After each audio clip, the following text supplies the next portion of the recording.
Happy morning. Cauliflower வந்து சுடு தண்ணியில் போட்டு நல்லா ஒரு 5 நிமிஷம் 10 நிமிஷம் நல்லா கொதிக்கிற தண்ணியில் போட்டு ஃபில்டர் பண்ணி வச்சுருக்கேன். வெங்காயம் பெரிய வெங்காயம் தான் எடுத்திருக்கேன். பெரிய வெங்காயம், இஞ்சி பூண்டு ஒரு பேஸ்ட்டு, தக்காளி மிக்சியில் அரைச்சி வச்சுருக்கேன். எப்படியும் எல்லாமே வணக்கி விட்டு நான் இன்றைக்கி காலிஃப்ளவர் குருமா பண்ணுறேன். இது போட்டு வெங்காயம் அரைச்சி வச்சுருந்தீங்களா, வெங்காயம் போட்டு நல்லா வணக்கிட்டேன்.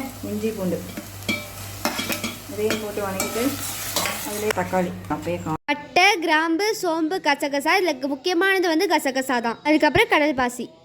இது எல்லாமே போட்டு அரைச்சி போட்டு அதோட உப்பு எண்ணெய் வந்ததுக்கப்புறம் காலிஃப்ளவர் சுடுதண்ணியில் போட்டுக்கோங்க. பாருங்க, இது வந்து தக்காளி அரைச்சேன்னா வெங்காயம் எல்லாம் அரைச்ச அந்த தண்ணி மட்டும் தான் போடுறேன். எண்ணெய் பிரிஞ்சு வருது. இந்த டைமில் கொத்தமல்லி தழை.